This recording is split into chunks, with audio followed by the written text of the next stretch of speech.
A while back, I showcased a Mandalorian helmet that we 3D printed on the Raise3D Pro 2 Plus. And what's cool is I utilized something called the Raise Cloud to monitor the print while I was away from the office and on the road. What's really cool about the Raise Cloud is that it's coming to non-Raise 3D printers. And it's free! So let's dive in right here on 3D Printing Nerd. Welcome back. Yes, that's right. Right off the bat, I'm going to tell you, it is free. I spoke to my contact at Raise3D, and there is no plans to monetize this platform in the near future, so this is legitimately free. And what's really cool is they're planning to offer it for non-Raise3D machines through something they're going to call Raise Cloud for Raspberry Pi. You're just going to flash a Raise Cloud image to the SD card, put it in your Raspberry Pi, and then voila, you can get your non-Raise 3D printer on the Raise Cloud for free. There's a link in the description that lets you enter your email address, and Raise is going to use that list to announce this. They're going to announce when it's ready. It's expected to be at the end of the first quarter, and they're not going to sell or abuse your data or print it off and give it to people they don't like. Don't worry about that. Personally, I'm kind of really excited about this. I've been using the Raise Cloud for a bit, and what's really cool is the software solves some of the problems that I've been wanting to solve here in the office in a team-based environment. Plus, with it being free, I'm just excited that I get to tell you about this and you don't have to spend any money to use this cool thing. It all starts by signing up for a free account, and you go to cloud.raise3d.com to do that.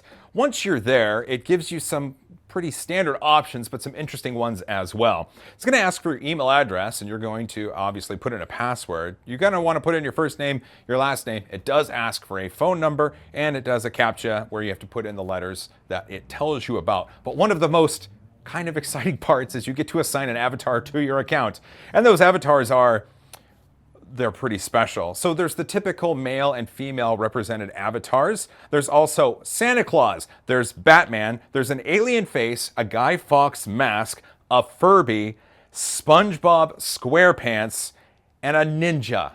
You can be a ninja if you're not already a ninja. I'm not passing judgment, I'm just letting you know. If you've always wanted to be a ninja and you're not a ninja, now's your chance to be a ninja. Are supposed to be quiet, guys. Obviously, this is kind of a fun little part of the process here, and I'm really curious, when you go there and you sign up, I'd really love to hear down in the comments what avatar you chose and why. Once you're in, what you need to do next for Raise3D machines, and I would imagine for Raise Cloud enabled Raspberry Pi machines in the future, is to bind the machine to the account. And you can do that by entering a username and a password into the machine, or you can scan a QR code on the machine with the Raise Cloud mobile app, which you can install on your favorite mobile device. The QR code method is obviously a lot faster, and so my hope is that when Raise Cloud for Raspberry Pi is released, that is the method that they allow you to bind machines to your account. With printers bound, now is the cool part that I like. You get to add members to your team, and that is right over here. You click here and you go to Team Settings. And there's my team. And over here at Team Member, these are all my team members. There's me, there's David, and there's Sean as well. Hi, Sean. Hi. All you need to add someone to your team is their email address. And you can email out an invitation, and once they accept, they show up right here. Right now, it's defaulted to have new team members show up as members. I can change and add them as managers. Now Sean and David are managers. And what's really great is the managers or the members or the whatever roles you're going to give people, it's easily configured within the interface. I don't know if I can handle the pressure of management. I quit. Now that Sean's a manager, I expect TPS reports. Ooh. Yeah. Ooh.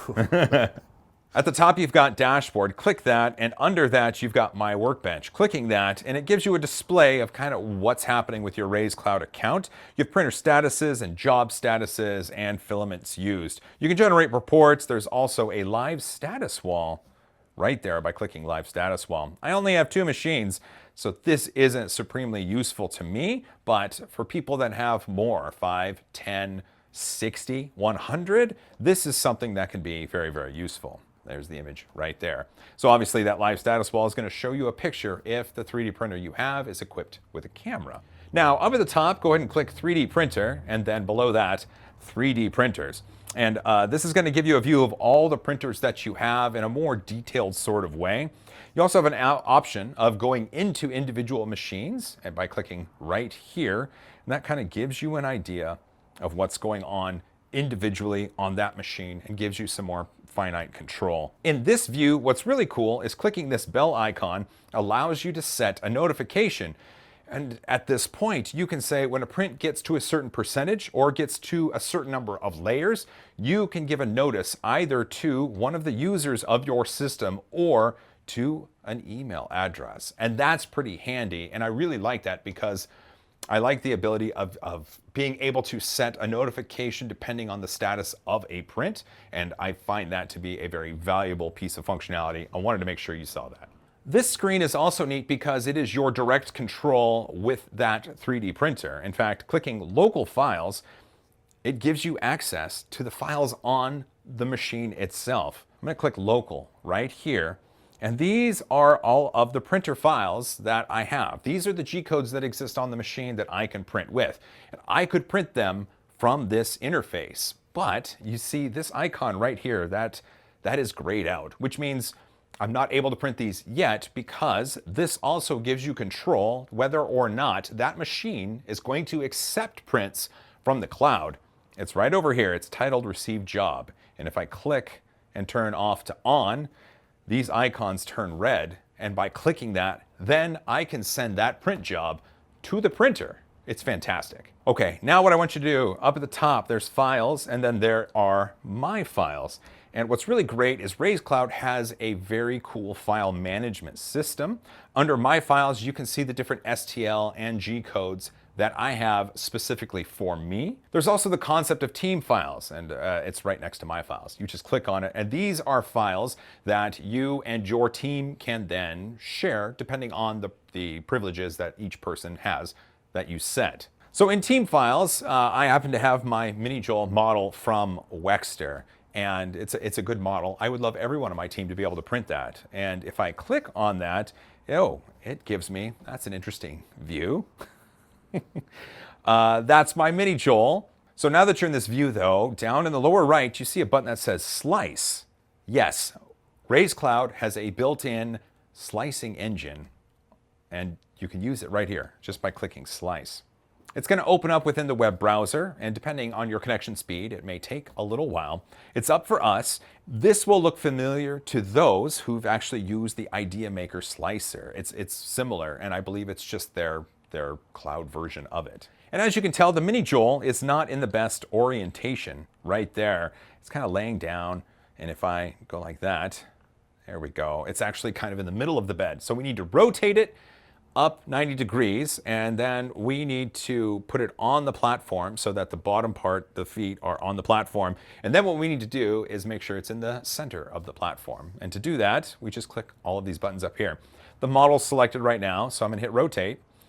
And I can see that it's the red or the X axis that I want to adjust, and I want to do it by 90 degrees. So I'm just going to click that. And now I can click on platform, and that puts it so the feet are on the platform. And then I can click Make Center, and it just moves it slightly. And now it's in the center of the build platform, and it should be ready to go. So to print this, what you want to do is click Start up here. And I'm just going to use the defaults because it has the defaults for the Raise machines that I have. But by clicking Advanced, you have access to all of the slicing options that you are used to. And there are plenty. And you get to change these, and then you can save new profiles to your Raise Cloud account. We're going to accept the defaults here, which means I'm just going to go down and click that Slice button, and it's going to say Model Slicing. Please wait a minute. So it's in the background, it's slicing some things, and then once it's done, it will notify us through the web or through the mobile app that we have a model that's been sliced and is ready to go. Look at that, it's ready to go. I'm going to click the I know button. It's an interesting choice for a button. And then I'm going to click OK right here. And if you look, so this model here, this STL file now has a plus sign next to it. And if I click that plus sign, there's the G code. You can tell it's labeled G code right there. When a file is sliced in Idea Maker, it produces G-code and it produces a picture preview of what the model would look like. And so you can click here and see that, oh, Mini Joel is doing a headstand. Mini Joel is quite talented, apparently. That doesn't look correct, but within here we have a G-code viewer. So let's click that button because that'll tell us what a representation is of what the printer will make. It'll read the G-code and kind of output something. Okay, so this looks good. This looks correct. There is the Mini Joel, and I can see it prints with a raft. That's fine because that was the default. Okay, so I know that the picture preview just isn't correct, and so don't worry, I'll reach out to Raise and let him know that rotating on X 90 degrees makes the picture preview not correct. So when printing with a machine that has a camera, it'll record a time lapse of that print. And you can view that by going up here to time lapse and clicking on it. And here's the Mini Joel. And by clicking on this, we can see the headstand, and then we can see the time lapse running right there. Yes, the Mini Joel that we printed was a few days ago, but it does record the time lapse and it does show you that the print looks good. In fact, I have it right here. There we go. Look at that. You can see that, right? So there's the Mini Joel. It's got a little bit of hair between his legs, but that's quite okay. That is just wisps of filament, and those can be solved with a sharp blade or a heat gun, or reprinted when you're using slightly different retraction settings and temperature settings. But for now, I would call that a smashing success. Well, this Mini Joel is my print, and I've had my fun, but this is a team-based piece of software, or allows for the team functionality, and I have a team. I've got a David, and I've got a Shawn. So let's let them take part in the fun, and let's let them print on these machines. Here we are next to the Pro 2 Plus, and David is in Los Angeles, and he's going to be the one using this machine. He's asked me to load it with blue filament and white filament. David, what are you going to be printing on this Pro 2 Plus? Hey, what's going on, Joel? Yeah, here in Los Angeles, and this is a really cool project because there's actually something I was trying to do. As you know, I'm a triathlete. I'm on the Warner Brothers triathlon team, and we do the Malibu triathlon every year and train like crazy and raise money for all sorts of good things. But one of the things, part of training is in the swim, we use paddles a lot, like on our hands to build up resistance and strength, and also kind of help your form. And you can buy them in the store and kind of do generic ones, but I found a way to make my own, and check that out. I mean, it's pretty cool. Except, and so what this does, this goes on your hand and you swim and it makes it tough and makes it big and strong. But what I thought is like, hey, it'd be awesome if I could put the team logo into the center of this. But unfortunately, I only have an Ender 3 here, and I'm not going to do a dual PLA element on something like this here at home on that. So I'm going to send over my work to you and let you do the printing over there. I can't wait to see how this turns out and get it over to the team. They're going to be thrilled. I'm here in my studio with the Pro 2 Plus, and this is the one that David's using down in Los Angeles. He's making those swim paddles. One of them finished, and it looks really, really good. The other one's going right there. You can kind of see it. He used Idea Maker, sliced the model, and then uploaded the G-code to the cloud. That's a great way to do it, but I did talk to Raise, and they said that an update's coming to Idea Maker, which allows direct upload to the cloud. That's coming soon, and I can't wait. But for now, check that out. Looks great. David's gonna be really happy. I can't wait for him to see it. So this is the N2 Plus, and it's in my garage. Shawn from his house is going to be printing something, and he's asked me to load it with silver filament. So we'll put this in the machine. Shawn, what are you going to be printing? Hey everyone, if you know me from Joel's videos in the past, you probably guessed that I'm going to be printing something from Power Rangers, and you would of course be correct. I'm printing the Yellow Ranger's Power Dagger, one of them. She does have two, because eventually I'm going to be printing all of the weapons from the original Power Rangers and creating the Power Blaster that they made in the show when they combined all of their weapons. There's a bunch of pieces that we're going to have to use. So what I'm going to do is I'm going to break it up into 9 different print jobs and send them all to the Raise3D N2 Plus as print jobs so that they can print one after the other after the other. And I'm going to show you how to do that right now. So now all 9 pieces of this dagger are sliced. We're just going to start sending each individual G-code over to the printer. So we're just going to hit print. Make sure we have the right printer selected. all the settings are correct that we've already done, and then we just start print now. And what that's going to do is say this job will be printed, and it's going to just send one job after another over to the queue on the printer. While this is slicing, I wanted to show you that Israel Oliveira over on myminifactory.com created this dagger, and he's also created a few other things from Power Rangers like the Power Axe and the Power Lance for the blue Power Ranger. If you want to give those a download, head over to myminifactory.com. The link will be in the description. I'm in my garage with the N2 Plus, and I want to highlight something that Sean's doing that's actually a real world scenario. So you can see the print here. The print is finished. I'm going to reach in. I'm going to grab it. Come here, you. There we go. So here's the print, and I'm going to stack it right over here with the other pieces. There is a skirt, and I just need to, come on. So what Sean did is he did 9 different print jobs. He did all of the parts that he needed, but he did them one job at a time. And what's great about the Raise Cloud is it's able to queue up jobs. And in fact, look here. So right here, I can say print was a success. And then this part, receive the next task from the Raise Cloud queue. And I hit OK. And you'll see that it's loading the print file, preparing, and it's heating. So we've actually got a production scenario here. And what's great about that cloud, and it seems to be working really well, is that you can queue up a bunch of jobs, and then once it's done on the machine, right there, you get the print off the machine, you say whether or not it was a success or whatever, because then you can just reprint that, or you can go to the next job in the cloud. That's cool. Hey, good job, Sean. Day 2. Hey, everyone! And we're back. And we're back. The prints are now done.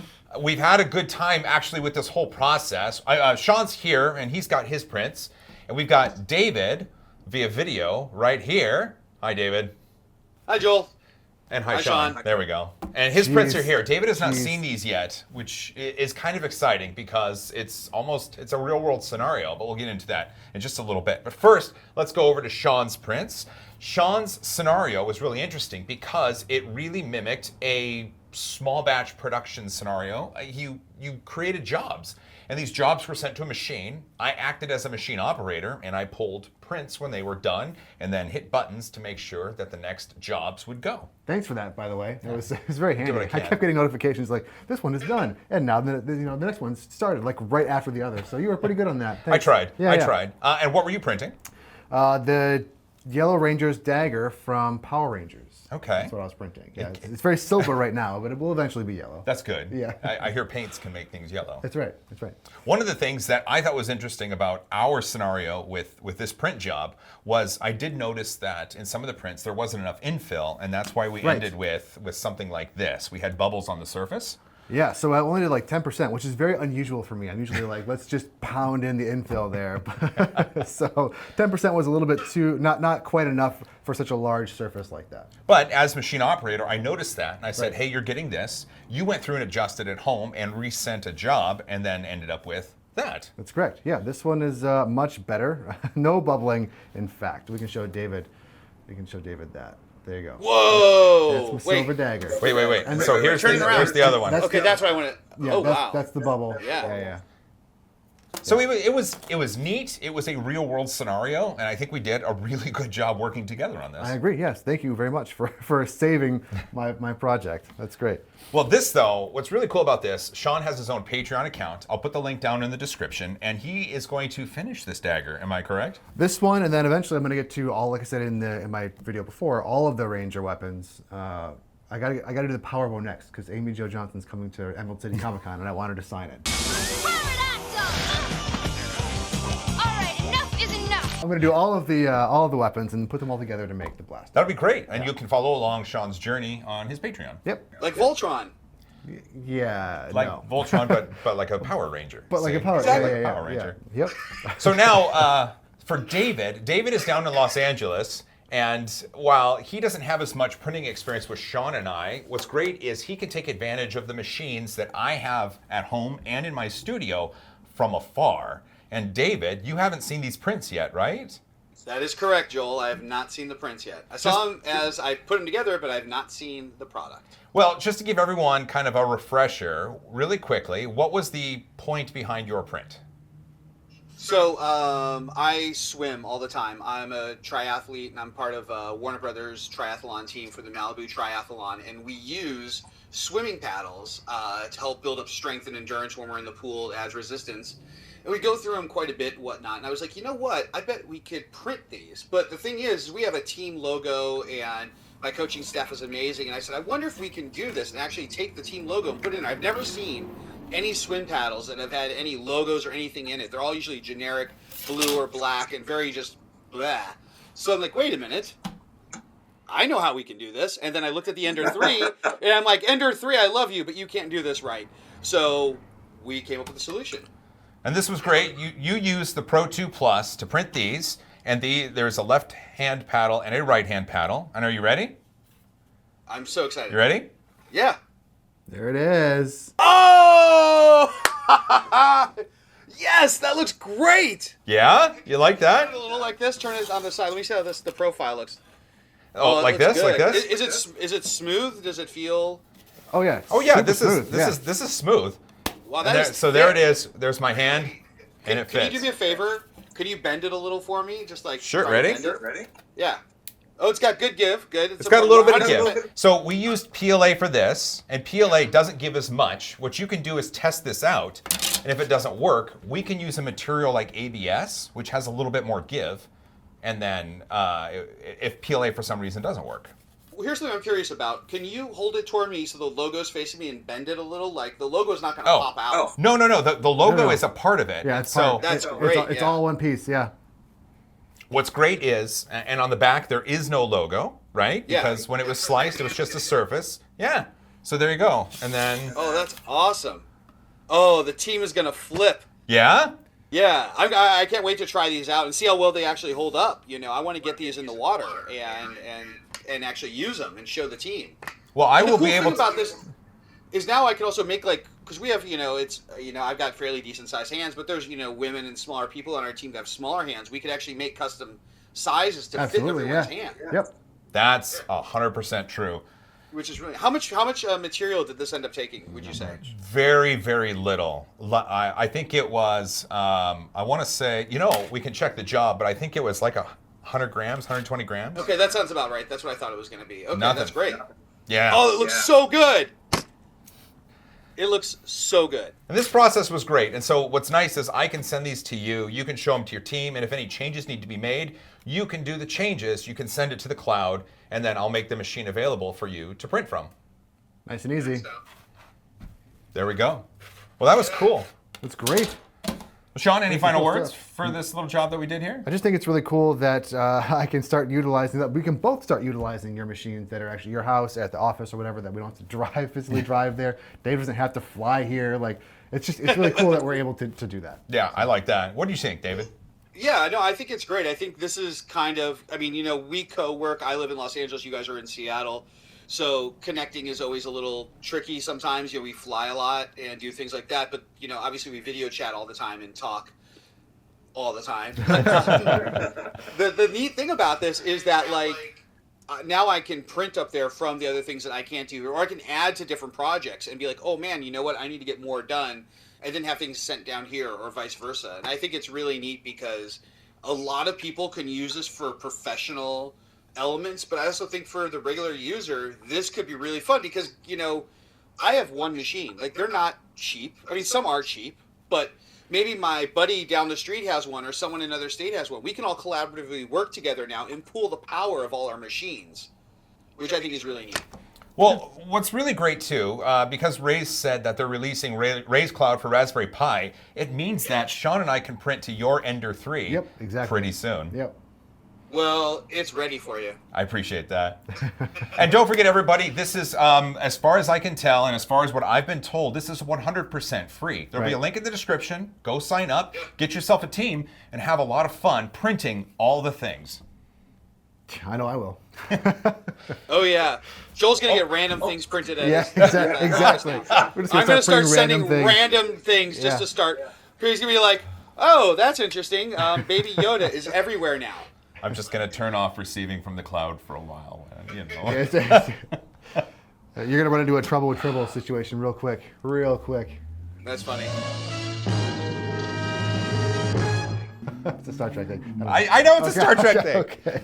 Thanks for watching. If you made it this far, you're awesome. I can't wait to see what you print. Don't forget to hug each other more. I love you all. As always, High five. high five. David in frame. I'm in frame. Dude, that way. No, it's not. That way. That way. What? That way. Yeah, High that's five. fine. High five.